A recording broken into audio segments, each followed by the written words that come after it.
Seigneur, aide-moi à ne pas me venger, quel que soit le mal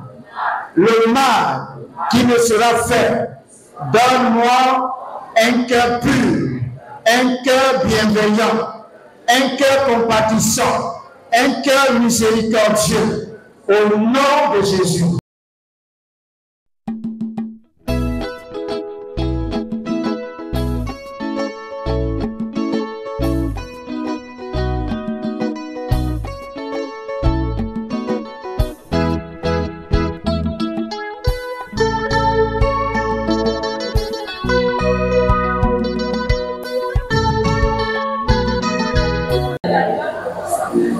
Les situations de la vie ne vont pas pourrir ma vie, mais la joie de l'Éternel me conduira jusqu'à bon port.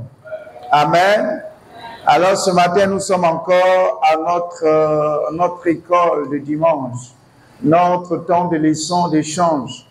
Et pour permettre à ta foi de grandir, permettre à ta foi d'aller de l'avant.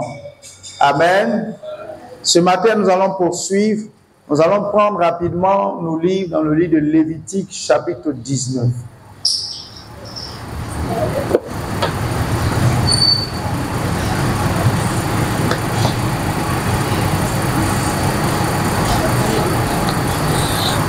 Lévitique 19, nous allons lire à partir du verset 16.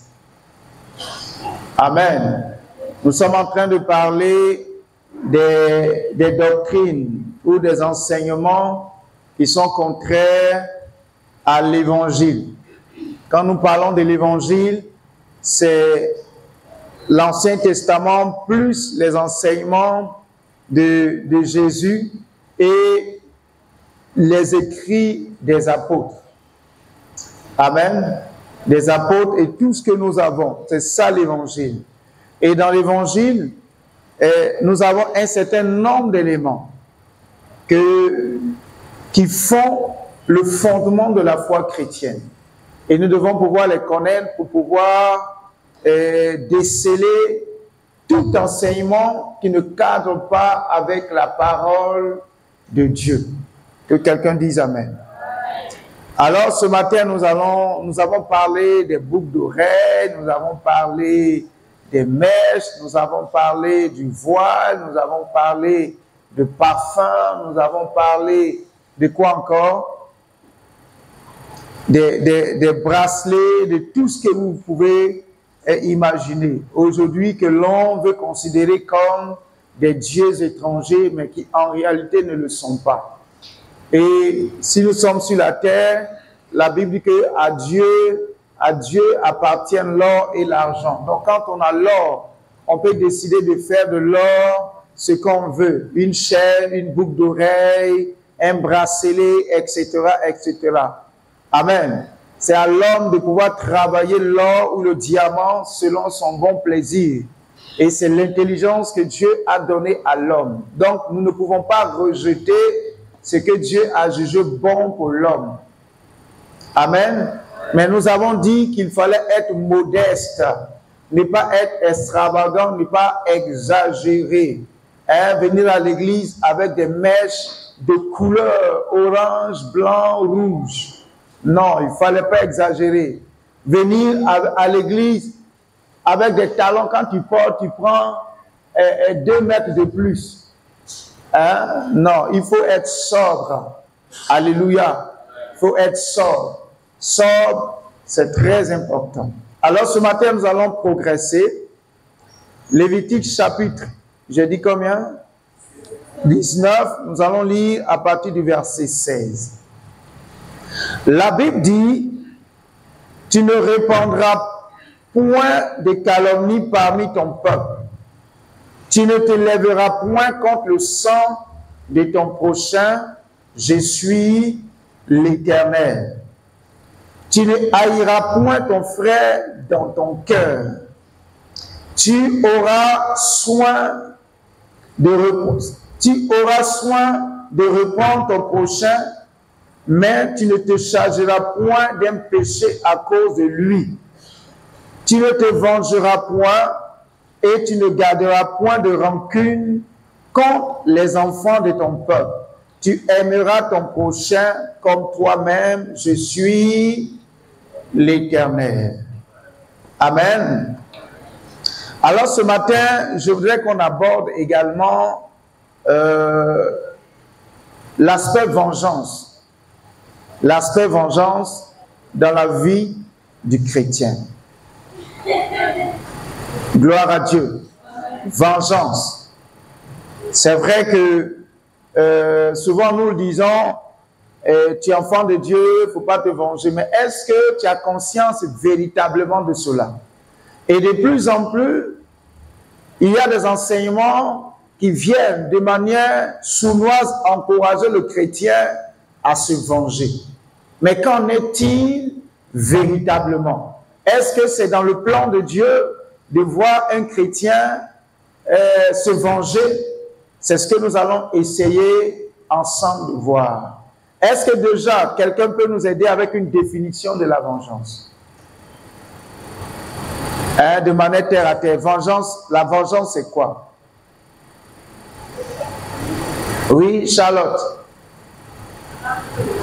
Tiens-toi debout. Oui. Vouloir rendre le mal, pas le mal. Rendre le mal qu'on nous a fait. Voici ce que Charlotte dit. Oui.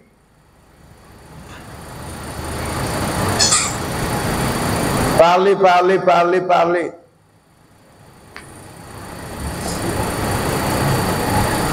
Quelqu'un d'autre a une autre réponse? La vengeance, c'est quoi? Sarah?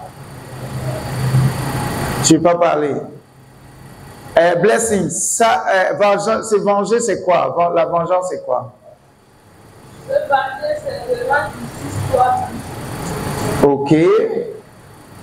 Elle dit se venger, c'est se faire justice soi-même. Amen. Se faire justice soi-même. D'accord. Amen. Alors, je pense que c'est une expression que nous connaissons. Donc, se venger, c'est vous. Oui. Tiens-toi debout.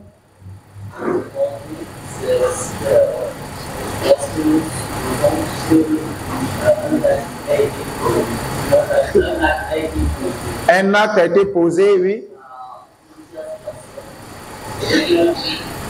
Après, la descendance de cette personne est la connaissance de ce qui est fait pour cette personne. Dans cette descendance, la descendance qui est fait encore.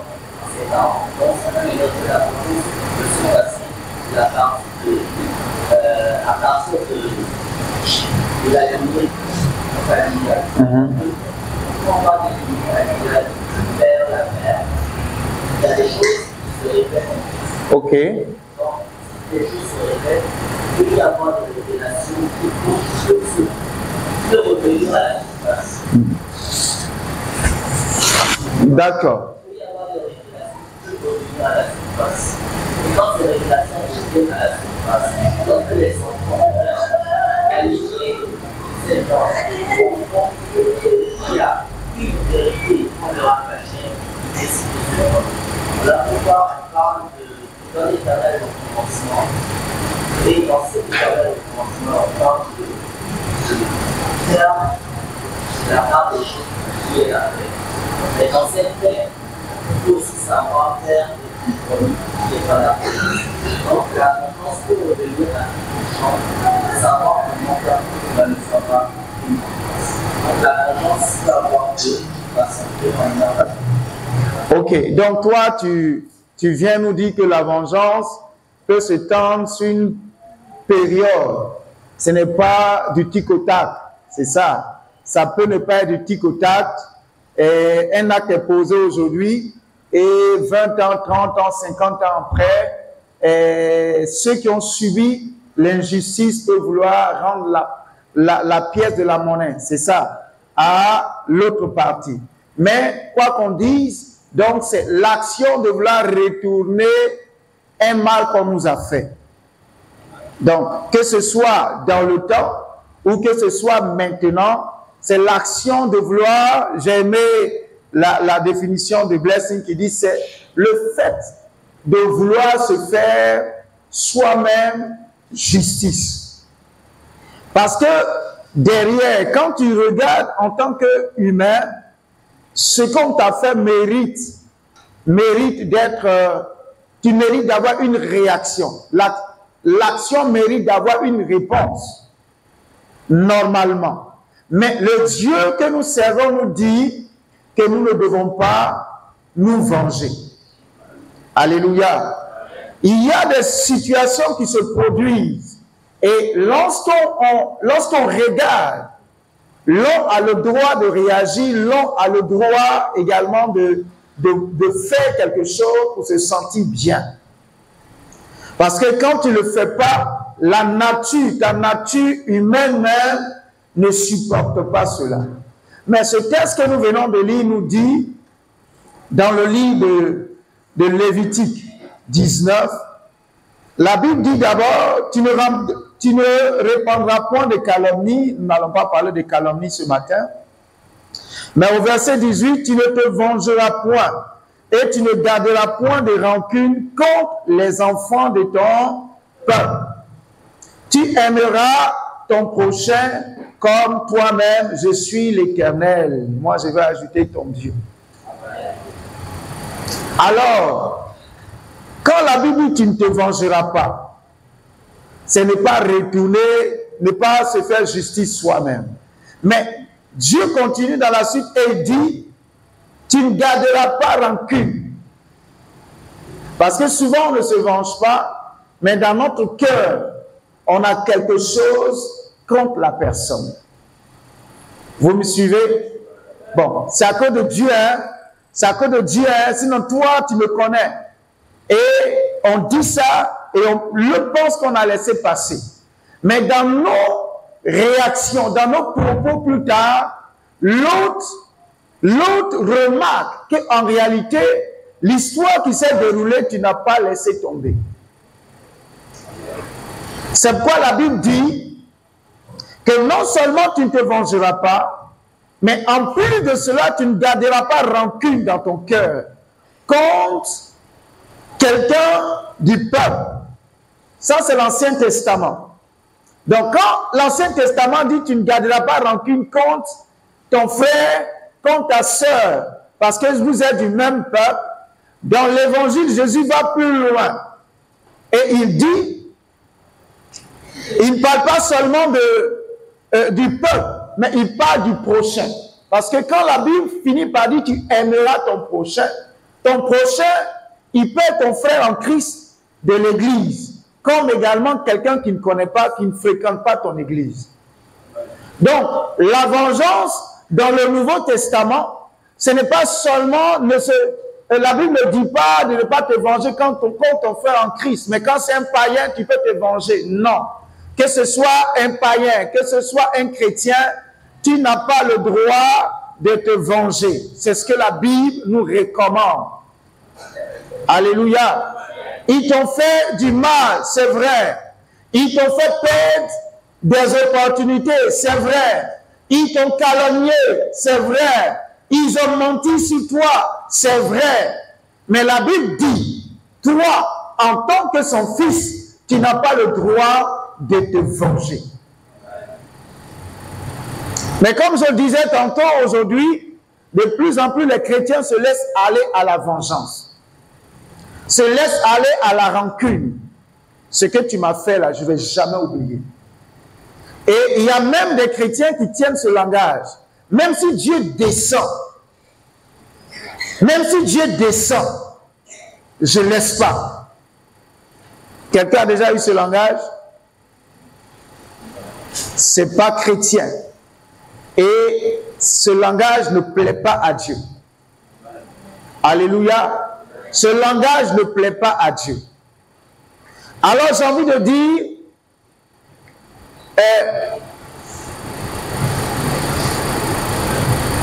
vous savez, la vengeance. Vous savez pourquoi Dieu dit de ne pas se venger? Vous savez pourquoi? Parce que lorsque l'on commence à se venger, la vengeance là, quand tu te venges, ça va ouvrir une porte et la vengeance ne s'arrêtera plus. Ça ne s'arrêtera plus et d'année en année, de génération en génération, le mal va exister. Si c'est entre deux personnes, ce mal va exister. Si c'est entre deux familles, ce mal va exister. Donc, pour ne pas plonger dans une atmosphère de mal perpétuel, Dieu nous demande d'arrêter et de ne pas nous venger nous-mêmes. Parce que la Bible dit que nous avons le prince de paix. Notre sauveur s'appelle également prince de paix, admirable, conseiller. Donc quand il y a un problème entre toi et quelqu'un, tu dois te tourner vers Christ, qui est capable de te conseiller et de t'orienter dans la direction qu'il faut pour que ce problème puisse passer. Alléluia. Nous n'avons pas le droit de nous venger. Peu importe qu'est-ce que la Bible n'a pas dit pour les petites choses, ne vous vengez pas. Pour les petites douleurs, ne vous vengez pas. Mais pour les grandes douleurs, vengez-vous. Est-ce que la Bible a dit ça? Non. Peu importe le mal qu'on t'aura fait, tu ne dois pas te venger. Vous savez, dans l'Ancien, avant, des chrétiens ont été décapités, ont été tués, ont été brûlés vifs à cause de leur foi. Mais si leurs enfants ne sont pas, ces chrétiens, leurs descendants n'ont pas compris, ils vont vouloir se lever comme ceux-là qui ont tué leurs parents. Mais quand tu comprends que quand tu deviens chrétien, on peut te tuer pour ta foi. On peut te tuer pour ta foi. Tu dois déjà amener tes enfants à comprendre que on ne se venge pas. Même si demain on m'arrête et qu'on me tue, vous ne devez pas vous venger. C'est cet enseignement que nous devons faire passer. Alléluia. Et la vengeance peut être, comment je vais dire ça, physique et aussi spirituelle. Je parle de cela parce que souvent on comprend, non, tu ne rendras pas le mal par le mal, et voilà. Mais souvent, spirituellement, nous n'arrivons pas à nous contrôler. Gloire à Dieu. Tu as appris que il y a un sorcier dans ta famille qui est en train de t'attaquer. C'est ça? Qui est en train de t'attaquer, qui veut te tuer. Ah, quand tu as appris ça, tu es rempli de rage en même temps. Avant la fin de l'année, il doit mourir. Est-ce que c'est ce que Dieu nous enseigne? Non. Si tu apprends que tu as un parent qui est sorcier, nous avons déjà vu dans le livre nous avons déjà vu que nous n'avons pas à lutter contre la chair et le sang, mais c'est contre les esprits mauvais. Donc ta tante, ton oncle, ton petit frère, ton grand frère, ton cousin, ta cousine, c'est vrai, peut-être qu'ils collaborent, mais ces personnes-là ont été corrompues par un esprit mauvais. C'est cet esprit mauvais-là qu'il faut attaquer. Donne-moi un amen. Donc tu n'as pas besoin, quand tu pries, de dire Seigneur, tue ma soeur Awabila. Parce que c'est une sorcière. Tue-la, Seigneur. Qu'elle meure. Qu'elle boive son propre sang. En le faisant, nous sommes en train de nous venger. Mais ce contre quoi nous devons prier, c'est l'esprit de la sorcellerie. Faisons la part des choses. C'est l'esprit de la sorcellerie. Tu te lèves, tu dis, écoute, esprit de la sorcellerie qui passe par le canal de telle personne, je m'oppose à toi. Et c'est Dieu dans ce combat-là vas décider de comment faire. Mais toi, quand tu pries, tu n'as pas pour objectif de tuer quelqu'un. Je ne sais pas si je me fais comprendre. Il y a des gens qui ont écrit le nom de tous les parents. Et chaque nuit, là, il les tue. Mon grand-père, je te tue au nom de Jésus. Ma grand-mère, je te tue au nom de Jésus. Est-ce que ce n'est pas de la sorcellerie aussi que tu fais? Quelqu'un me comprend? La Bible dit, tu aimeras ton prochain comme toi-même. Vous voyez que c'est dans Lévitique. Ce n'est même pas dans le Nouveau Testament. Donc, dans le Nouveau Testament, c'est une reprise de ce que l'Éternel avait déjà dit dans le livre de Lévitique. Et vous voyez que l'Éternel accorde tellement d'importance à sa parole que, après avoir, quand on dit Exode, après Exode, c'est Lévitique qui vient. C'est ça? Après Exode, c'est Lévitique qui vient. Dieu est en train déjà de dire à ce peuple-là qu'il partait fonder une nation. Écoutez, tu ne te vengeras pas. C'est au début. Dieu est en train de dire à son peuple, tu n'as pas le droit de te venger. Alléluia. Maintenant, on peut dire, la Bible dit de ne pas se venger.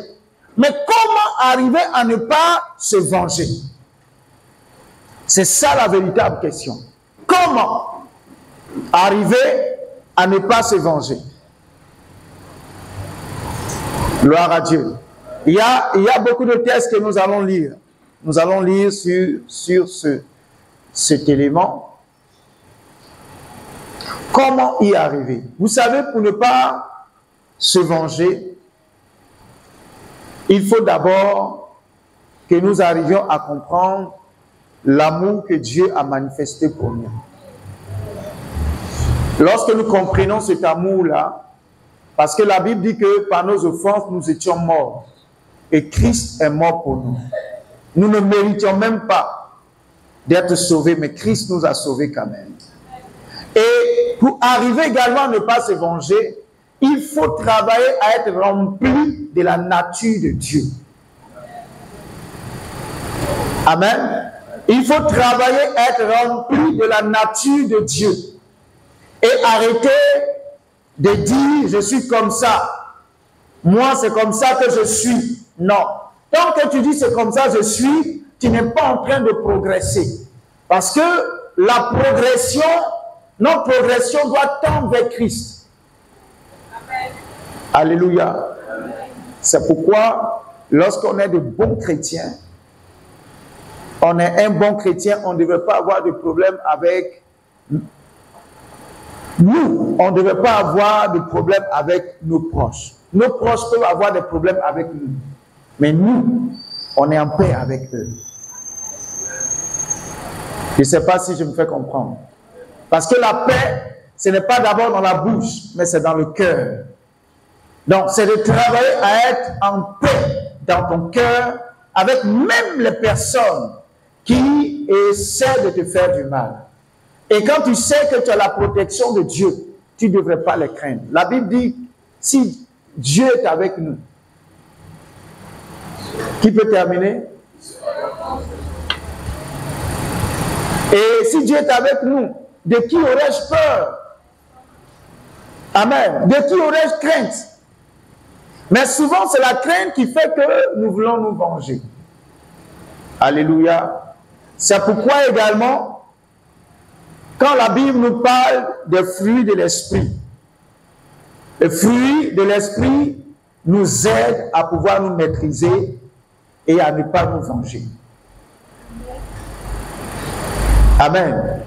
Donc, tous ces éléments qu'on cite dans le livre de Galates, l'amour, la joie, la paix, la maîtrise de soi, la bonté, tous ces éléments-là, quand ils sont en nous, nous arrivons à nous maîtriser, à nous calmer et à passer à autre chose.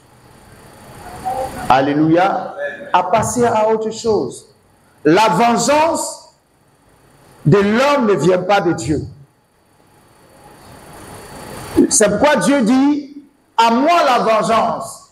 et à moi la rétribution. C'est Dieu qui se venge. Toi, continue de bien faire, de faire comme Dieu veut. Dieu lui-même, quand le temps va venir, s'il décide d'effacer la personne de la terre, Dieu va le faire. Mais ce n'est pas à toi de le faire. Est-ce que je parle à quelqu'un ce matin? Nous n'avons pas le droit de nous venger. Si tu avais un plan de vengeance, tu dois l'arrêter. Ton mari t'a fait quelque chose, tu veux te venger. Ce n'est pas le plan de Dieu. Ta femme t'a fait quelque chose, tu veux te venger. Ce n'est pas le plan de Dieu. Tes parents t'ont fait quelque chose, tu veux te venger. Ce n'est pas le plan de Dieu. Tu n'as pas le droit de te venger. Amen. Même si tes parents t'ont jeté souvent, vous savez, quand on est parent, c'est difficile. Ceux qui sont parents peut-être peuvent déjà commencer à comprendre.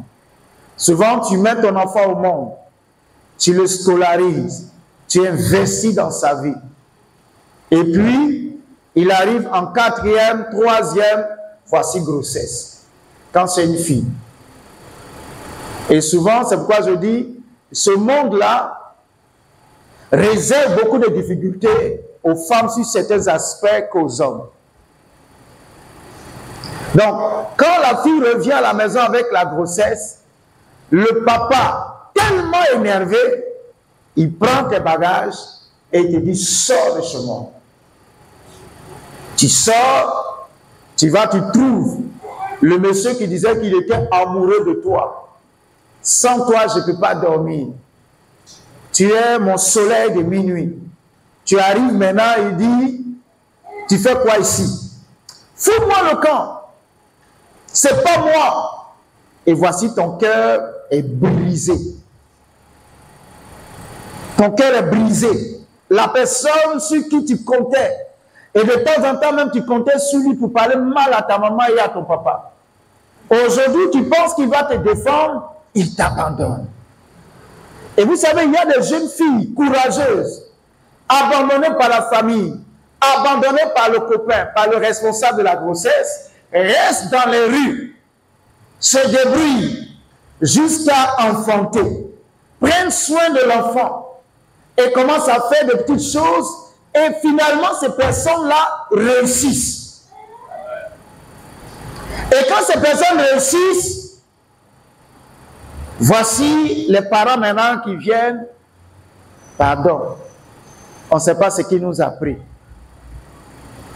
Est-ce que tu dois pardonner ou est-ce que tu dois te venger? Amen. Est-ce qu'on pardonne ou on se venge? On doit pardonner aux parents. Parce que ce n'est pas facile. Et sur le coup de la colère, ils ont certainement pris une mauvaise décision. Et comme j'aime à le dire, dans cette mauvaise décision, Dieu a pu faire sortir quelque chose de bon pour toi. Rends grâce à Dieu. C'est ce que Joseph a dit à ses frères. Vous avez voulu me faire du mal, mais Dieu l'a changé en bien. Donc, qui suis-je pour vouloir me venger, vous faire du mal? Soyez sans crainte, approchez. Et vous voyez, Dieu a vraiment béni Joseph. Donc, celui qui t'a fait du mal hier, si aujourd'hui tu es dans une position de lui faire du bien, fais-lui du bien. Fais-lui du bien. Alléluia. Fais-lui du bien. Il ne faudrait pas que tes actions soient conditionnées par les actions des autres, mais conditionnées par la parole de Dieu. Alléluia. Donc, si tu as été rejeté, arrête d'en vouloir à ta famille. Je parle à quelqu'un. Tu as été rejeté, tu dis, moi là, si j'ai réussi, je sais où tout s'y passe. Je vais prendre une grosse voiture, puis je vais le cogner. Tu n'auras jamais la voiture. Hein? je vais les cogner. Ou bien, ils t'ont fatigué, tu deviens commissaire de la ville. Mais ils sont foutus. Tu prends 2 de tes éléments. Parce que souvent, la police fait des saisies de drogue. Ils prennent un peu. Les policiers, là, souvent, ils font des choses. Hein. Ils prennent un peu de drogue. Ils disent, bon, allez, fouillez sa voiture. Ils mettent quelque chose quelque part. C'est pourquoi même quand un policier veut fouiller ta voiture, sois avec lui. Tu n'as pas encore acheté de voiture, mais si tu achètes un véhicule que le policier veut fouiller ta voiture, sois avec lui. Là où tu regardes, parce qu'il peut déposer ça. Amen. Donc, tu deviens commissaire, tu voyais le gars là, il m'a fatigué. Je vais le fatiguer aussi. Partout tu pars, même tu n'as pas brûlé le feu, tu as brûlé le feu. Qu'est-ce qui se passe? Et quand tu arrives au commissaire, maintenant tu te rends compte que c'est ton fils qui est le commissaire. Tellement tu l'as fatigué, il veut se venger également. Amen. Soyons des personnes qui laissent entre les mains de Dieu la vengeance. Gloire à Dieu. On a souvent dans nos familles des belles-sœurs qui cassent les pieds. C'est ça? Des belles-sœurs difficiles. Mais toi qui es chrétienne, tu ne dois pas chercher à te venger. La belle-sœur là, elle t'a insulté ou elle t'a insulté. Elle t'a humilié ou elle t'a humilié.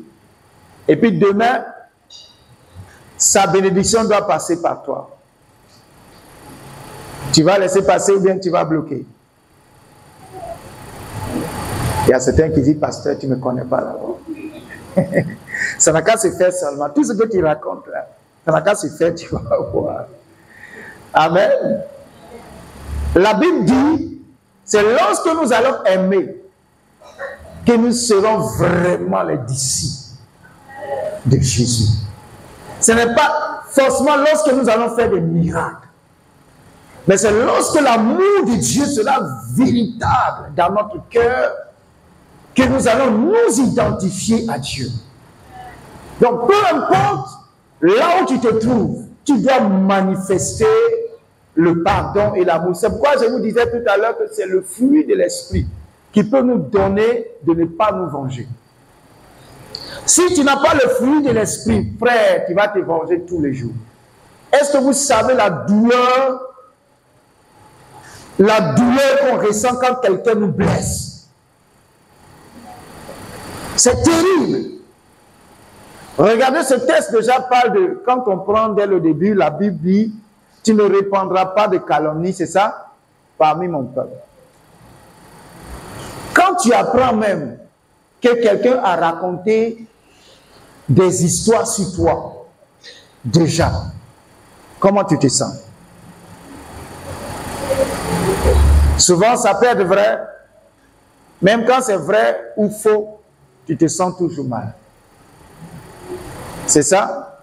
Donc, la calomnie, déjà, c'est un grand péché. Parce que nous l'avons déjà vu, la calomnie. Souvent, on peut dire la vérité. Mais derrière cette vérité qu'on dit, le but, c'est de salir l'image de la personne. C'est ça la calomnie. Quel exemple on peut prendre? Il a fait quelque chose, c'est vrai. Mais toi, tu vas raconter cette chose, pas pour compatir, mais pour salir l'image de la personne. Donc, quand on salit ton image et que cela revient dans tes oreilles, la plupart du temps, tu te lèves, tu portes ton pantalon, tu mets ta ceinture et tu veux aller en découdre. Parce que tu as marre. Tu dis, mais pourquoi il peut faire ça? Pourquoi il peut faire ça? Mais quand on connaît la parole de Dieu, on saura que les gens vont nous calomnier. C'est ça? Il y a une chanson qui dit « Calomniez-moi sur la terre ». Maintenant, on ne chante plus ça. Hein. Faut faire, tu vas voir, faire, tu vas voir, faire, tu vas voir, faire, tu vas voir. Et avant, on dit calomniez-moi sur la terre. Qui connaît ça?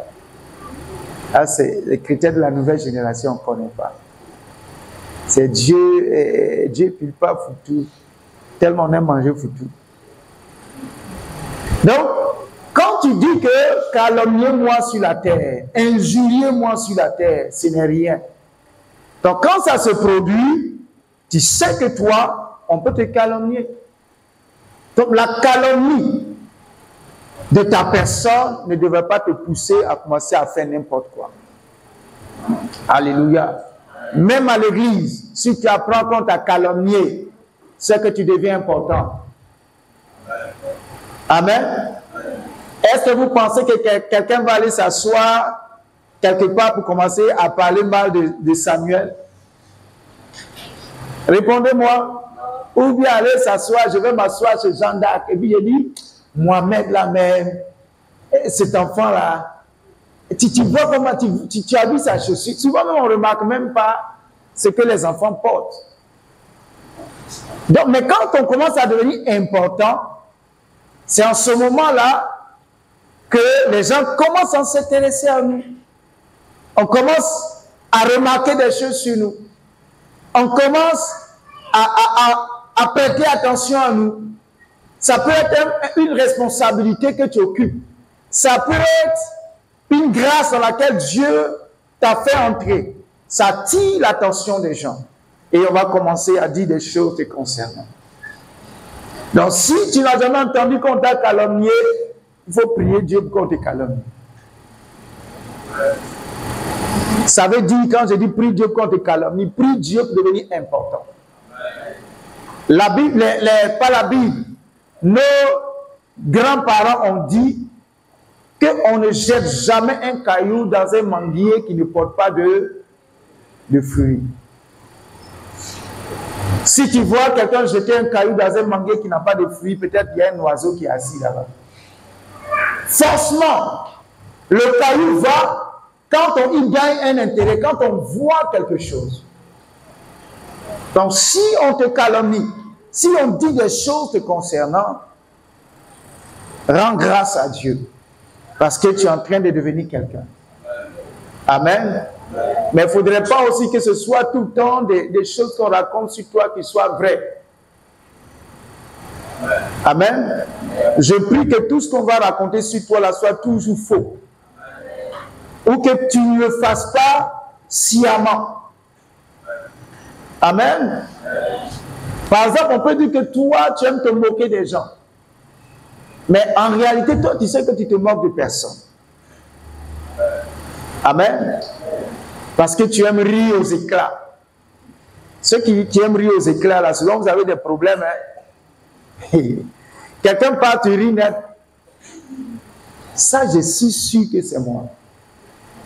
Et tu apprends après, quand on dit que tu as ri de quelqu'un. Et tu te dis, si c'est comme ça, là, je ne vais plus rire. Mon ami, continue de rire. Et continue de sourire. Quelqu'un me comprend? Parce que quelqu'un a dit que tu as ri et que c'est à cause de lui, tu arrêtes de rire. Non, continue de rire. Parce que le rire et le sourire font du bien au corps de l'homme. Gloire à Dieu. Alors ce matin, je veux conclure en disant, tu n'as pas le droit de te venger. Amen. Tu n'as pas le droit de te venger. Que ce soit à l'endroit d'un parent ou même d'un inconnu, tu n'as pas le droit de te venger. C'est pourquoi si tu vois dans le quartier on attrape un voleur et qu'on commence à le frapper, ne va pas frapper le voleur. Il y a des frappeurs de voleurs ici. Il y en a.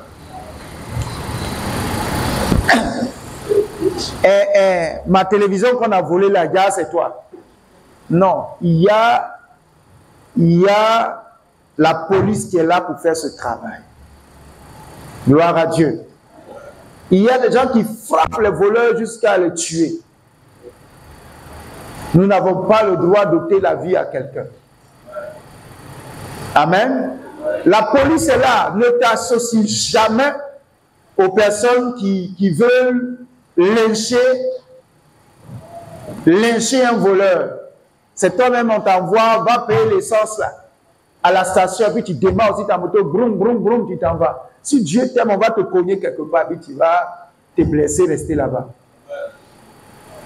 Ça, c'est un moindre péché que participer à un crime. Amen. Donc, que le Seigneur nous aide à ne pas nous venger, mais à manifester toujours de l'amour.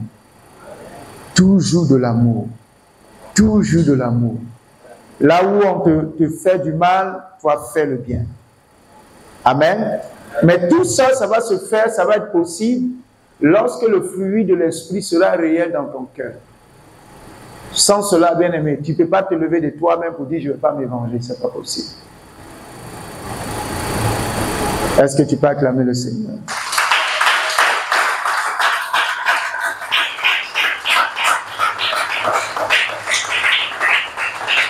Est-ce que quelqu'un veut poser une question? On va avancer.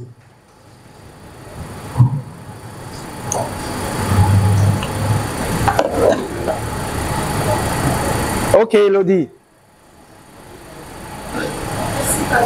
Ma soeur, donne-lui le micro. Ok. Vous avez dit que la recherche n'est pas seulement physique. Voilà, parce qu'il y a des choses spirituelles qu'on fait souvent en vie que Dieu n'a pas apporté dans la vie de la personne parce que les ressources n'a pas travaillé.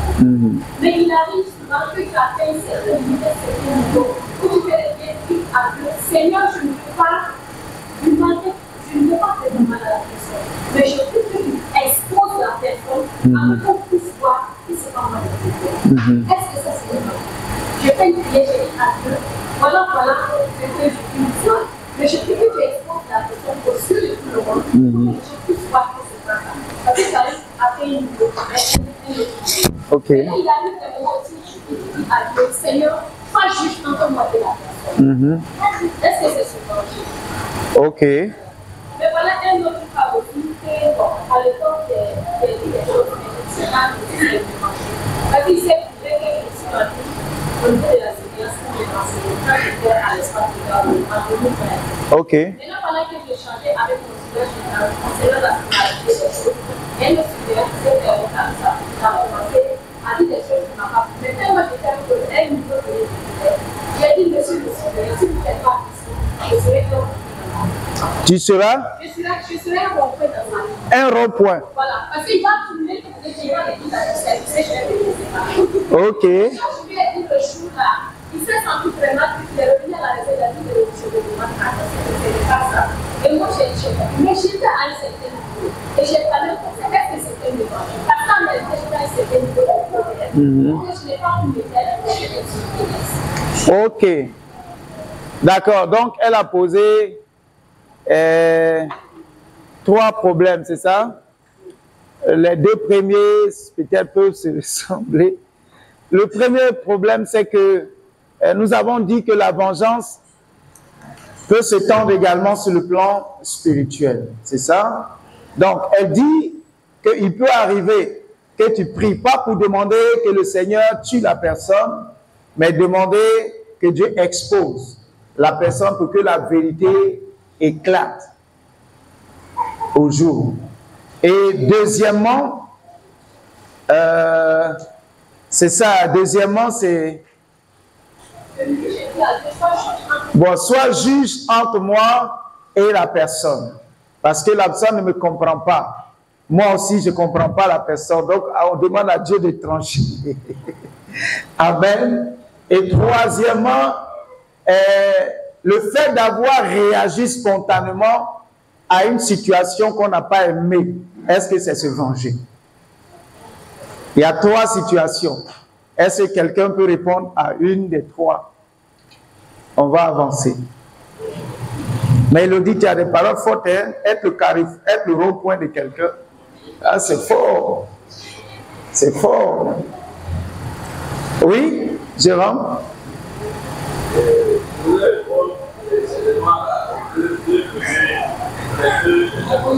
Demander à Dieu, et Dieu soit juge entre moi et la personne, pour que Dieu expose finalement aussi la personne.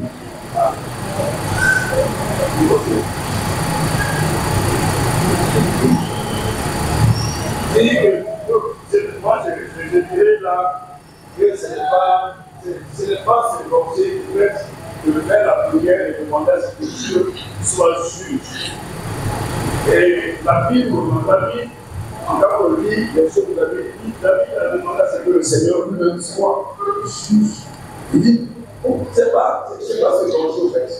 Mais tu demandes à Dieu vraiment d'exposer la personne pour que la vérité soit connue de tous et que certainement peut-être, comment je vais dire, la diffamation qui a été faite sur toi, à ton endroit, tout ce qui a été dit concernant, que cela soit connu par vous. Je lui dis que ce que nous envoyons, il y a une adresse. Et lui demander également d'exposer la personne. Dieu, il peut donc, tu peux prier, demander au Seigneur. Ça, vraiment, j'ai entendu, ils ont vécu pour le dire souvent. Donc, je prie que toi-même, tu puisses vraiment, c'est lui qui sont les cœurs, qui exposent la situation, qui expose le problème et qu'elles soient connues de tous. Donc, je dirais là vraiment, tout à c'est possible de faire ces prières et demander de ne pas aller contre ton prochain lui-même. Amen. Ok. Maxwell. Amen. Alors, je vais vous les deux premières questions. Ce n'est pas de la variance, mais on appelle ça justice. Il est possible que Dieu nous rende justice.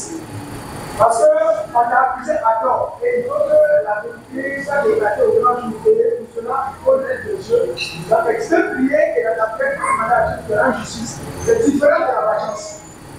Parce que je l'ai dit par rapport aux premières questions. Et la deuxième question, je vais dire quelque chose aussi. Je vais dire que ce n'est pas aussi la vengeance. Mais ça, c'est de laisser agir sa colère. Et ne pas avoir la réaction à l'instant lorsque tu es énervé. Donc ça aussi, ne doit pas comprendre ça la vengeance. Ok. Oui, Madame Nadier.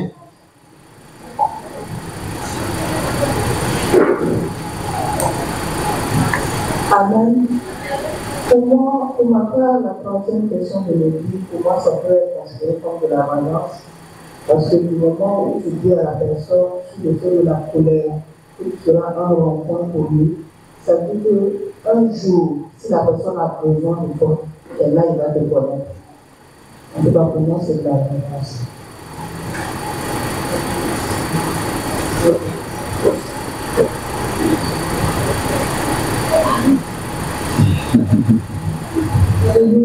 Amen. Je voudrais intervenir sur les premières préoccupations. Que Dieu soit juge entre moi et la personne. Premièrement, je dirais que c'est une prière. Mais dans quelle intention tu as fait cette prière? Que Dieu expose la personne, dans quelle intention tu l'as fait? Est-ce que tu veux que la personne soit humiliée? Ou tu voudrais que Dieu l'expose afin qu'il change de comportement? Ça, c'est toi, entre toi et ton Dieu. Maintenant, quand tu vas faire cette prière, Dieu va te demander, ma fille et mon fils, tu veux le faire, tu veux que je fasse ça pour toi. C'est pour ton propre plaisir ou tu veux que la personne change. Moi, généralement, quand il m'arrive de faire cette prière, je dis, Seigneur, sème la confusion dans le cœur de mes ennemis, afin que cette confusion les conduise à la repentance. Tu les conduis à la repentance. Maintenant, si la personne ne veut pas, tu te charges de son sort au nom de Jésus. Amen.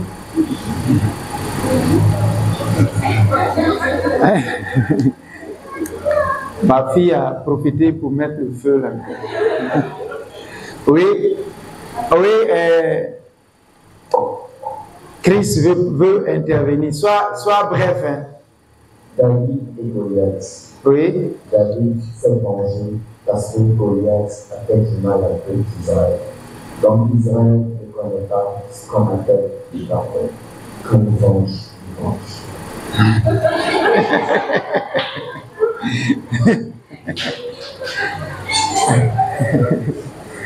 Ok. Il y a quelqu'un qui veut réagir encore? D'accord. Voilà ce que je vais dire. Vous savez, en toute chose, l'intention est très importante. L'intention qui nous pousse à dire ou à réagir ou à faire quelque chose contre vous. C'est pourquoi la Bible dit, vous demandez mais vous ne recevez pas. Parce que vous demandez mal. Et demander mal, c'est que la demande tourne autour de notre bon plaisir. Amen. Alors, dire à Dieu, fais-moi justice. Soit justice entre moi et telle personne. Je me dis souvent, c'est une phrase qui peut sortir quand on est en colère. Mais quand tu t'assois dans la prière et que tu connais la personne, tu connais bien la personne, et tu pries maintenant dans tes prières, tu lui dis, Seigneur, fais-moi justice. La justice, là, pour toi, c'est quoi? Parce que même si tu ne le dis pas, il y a ce que tu voudrais que Dieu fasse à la personne. Même si tu ne l'exprimes pas, dans ton cœur, tu as déjà une position. Il y a déjà ce que tu veux voir arriver à la personne. Et ça, c'est pas bon. Moi, je pense que ce qui doit être dit, c'est vrai, il peut y avoir une situation. Si tu ne sais pas qui est derrière, tu peux dire, Seigneur, fais-moi justice. C'est pas mauvais. Fais-moi justice. La justice, c'est quoi? C'est de montrer que je n'y suis pour rien. D'abord, c'est ça. Montrer que je n'y suis pour rien dans cette affaire. Mais pas forcément que la personne là ait des problèmes. Je ne sais pas si je me comprends. Je me fais comprendre. Dans une situation donnée, tu es mal embarqué. Toi, demande à Dieu de te faire justice. Mais l'autre partie là, c'est Dieu qui gère ça comme il veut. Alléluia. Je prends un exemple. Il peut arriver par exemple qu'à la maison, quand on était des enfants, hein, l'argent se perdait toujours. C'était comme ça aussi chez vous? L'argent se perdait toujours. Maintenant, si toi, tu avais volé 25, tous les jours, c'est toi qu'on va frapper. C'est ça? Donc, toi, tu ne sais pas qui vole, mais toi, tous les jours, on dit c'est toi. Tu peux dire, Seigneur, je suis fatigué d'être frappé. Au moins, demande que ce n'est plus moi qui vole. Donc, il peut y avoir des situations qui viennent justifier. Par exemple, tu as voyagé, tu n'étais pas là, et puis l'argent est perdu. Vous comprenez? L'argent est perdu. Bon, tu n'es pas là. Ah, donc c'est pas lui. Donc il y a quelqu'un d'autre. Dieu t'a fait justice. Sans pourtant livrer le voleur à la chicotte d'abord. Maintenant, si toi tu viens et puis tu dis, Seigneur, on m'a trop chicoté. Parce qu'on chicote aussi celui qui vole. Ça, maintenant, ça devient une vengeance. Je ne sais pas si je me fais comprendre. Donc, Dieu peut te justifier sans pour autant exposer ou amener, dévoiler l'autre pour qu'on lui fasse du mal. Parce que même dans ces actions-là, dans ce que l'autre fait, Dieu peut avoir un plan dans cela.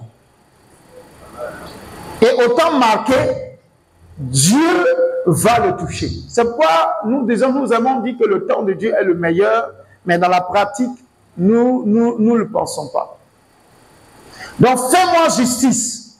Dieu te fait justice, mais l'autre partie, il ne faut pas t'en occuper. Dieu va s'en occuper. Amen. Maintenant, je pense que j'ai répondu aux deux premières préoccupations. Maintenant, la dernière préoccupation, sous l'effet de la colère, parce que la vengeance, souvent, c'est quelque chose qui se prépare. Je ne sais pas si je me fais comprendre. ça se prépare à la vengeance. C'est pourquoi le monde dit la vengeance est un plat qui se mange, et même disent glacé, formé, congelé. Quand il veut bien te faire, là, il te laisse se congeler, tu penses qu'il n'y a pas de mouvement. Et bien, tu es surpris. Donc, la vengeance, c'est derrière, il y a une réflexion, il y a un plan d'exécution qui est mis en œuvre. Mais quand quelqu'un pose un acte sur le champ et que tu réagis, moi, j'inscris cela dans le cadre de la colère. Amen. De la colère. Parce que la Bible dit que quand on se laisse emporter par la colère également, on peut étaler des folies. Et celui qui se met en colère, la Bible dit aussi que il ne va pas échapper. On doit le châtier. Qui a déjà vu ça? Donc, ce n'est pas parce que tu ne t'es pas vengé, mais tu t'es mis en colère et que tu as dit des choses que ça peut passer inaperçu. Ça peut te créer des problèmes aussi. Parce que en ayant par exemple un tel langage, le monsieur peut-être il t'estimait. Il ne pensait pas que tu pouvais tenir un tel discours. Mais quand il écoute ça, il dit, mais attention, mais cette fille-là, elle doit être dangereuse. Et tout de suite, ça peut créer un problème dans vos relations. C'est pourquoi même la colère, quand on est en colère, il faut pouvoir prier Dieu pour se calmer. Amen.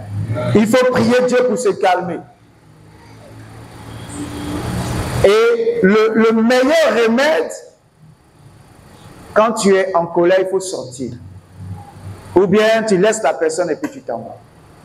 Que le Seigneur nous aide à faire cela. Parce que quand tu ne fais pas, tu ne sors pas là, vous allez finir par vous boxer. Boxer. Vous allez vous boxer avec les mots. Et quand les mots ne suffisent pas maintenant, là, les mains vont s'agiter. Je parle à quelqu'un. Donc quand tu sens que la colère monte, prends tes chaussures, tu dis, bon mon ami, j'arrive, hein, continue de parler, je viens. Et puis tu t'en vas. Tu fais un tour à la boutique, tu sors, tu vois quelqu'un, bonjour mon frère, comment ça va? Et puis voilà, tu commences à parler pour évacuer tout ce stress-là. Amen. Donc voilà comment je peux répondre. N'ayons pas dans notre cœur le désir de voir l'autre souffrir.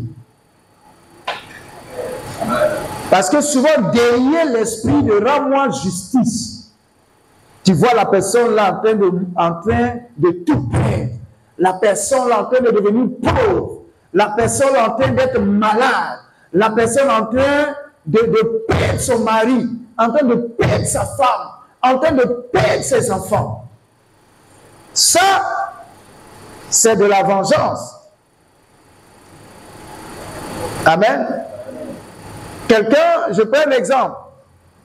Quelqu'un qui est marié, qui parle mal à quelqu'un qui est encore célibataire.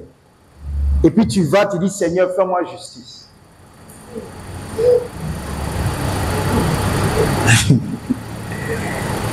Seigneur, je ne suis pas marié, on se moque de moi, fais-moi justice. Il y a deux cas. Tu veux que Dieu te permette d'entrer dans ton mariage, ou bien tu veux que l'autre la perde son mariage. C'est pourquoi je dis l'intention la compte beaucoup. Qu'est-ce que tu veux vraiment derrière? Seigneur, que son mari meure, comme ça on sera la même chose, puis on va voir. Est-ce que vous savez qu'il y a des gens qui pensent comme ça? Ça existe. Seigneur, fasse que sa femme décède pour qu'il sache qu'elle est célibataire là, et puis avoir femme, c'est pas facile. Ça, c'est justice. Ça, c'est la sorcellerie. Hein? Ça, c'est de la vengeance. Donc, comprenons les choses. Amen. Ou bien, tu n'as pas d'enfant, l'autre a un enfant, et un jour vous parlez, et puis la personne te dit, ah, tu n'as pas encore d'enfant. Hein? Tu rentres, tu dis, Seigneur, fais-moi justice. Dieu va te demander de tuer l'enfant pour que tu sois contente, ou bien qu'est-ce que je fais? Donc c'est pourquoi je dis, l'intention qui nous motive est très importante. C'est pourquoi nous devons avoir des pensées pures, avoir un cœur qui est bien gardé. Alléluia. Est-ce que tu peux acclamer le Seigneur?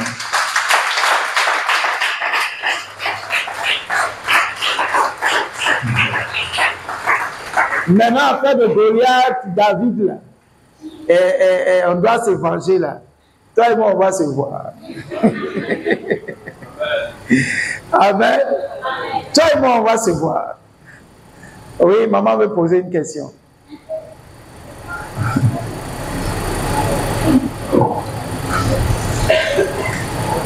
Qui reste non exaucé, parce que souvent, comme je l'ai dit tantôt, nous demandons mal, ou nous demandons pour satisfaire juste notre ego. Les parents, vous allez voir que souvent, moi, mon fils, il fait souvent ça. Quand quelqu'un lui fait quelque chose là, il vient à la maison, il va dire, papa, telle personne m'a fait ça. Alors tu vas le frapper. Alors tu vas le taper. J'ai dit, j'ai compris mon fils. Ma favorite. Même quand sa maman, il fait quelque chose, sa maman crie sur lui. Il court, il vient. Il dit, papa, papa, maman m'a tapé. Alors tu vas frapper maman. Je vous montre le comportement quand on n'a pas encore les fruits de maturité. Voilà comment est-ce qu'on réagit. Amen. Maintenant, moi qui suis le père, je regarde ce qu'il veut me dire. Et je vois que, bon, la maman a voulu te reprendre. Toi, tu as vu ça comme du mal. Quand il dit ça, il dit, bon, calme-toi, j'ai compris. On va aller après, hein. Et puis c'est fini. Donc souvent, quand on n'est pas mature, quand on n'a pas le fruit de l'esprit, on agit comme un enfant. Comme un enfant. Pour rien, on pleure et on veut que papa se lève. Et vous savez que une fois j'ai dit ça à ma femme Marie, et tous les enfants pensent que leurs papas sont les hommes les plus forts. J'ai dit à Prodige, un jour qu'on va me frapper devant toi, tu vas comprendre. Ah, parce que pour lui, là, papa va le frapper. Papa va le frapper. Je lui ai dit, un jour qu'on va me frapper devant toi, tu comprendras. Amen. Donc, tout juste pour dire que les enfants sont comme ça. Et quand on n'est pas mature, on serait toujours en train de vouloir rendre la monnaie de la pièce. Maintenant, quand on est mature, la prière, Jésus a dit, priez pour qui? Ceux qui vous persécutent. La Bible n'a pas dit priez contre, mais priez pour. Et aimez ceux qui vous maltraitent et qui? Vos ennemis. Donc, cette déclaration de Jésus devrait nous orienter dans notre prière. Priez pour ceux qui vous persécutent. Seigneur, qu'est-ce que tu dois faire? Il y a deux possibilités pour que celui qui te persécute ne te persécute plus. C'est quoi les deux possibilités? Oui, maman? Soit il change, ou soit il meurt. Soit la personne change, ou soit la personne disparaît. Amen. Maintenant,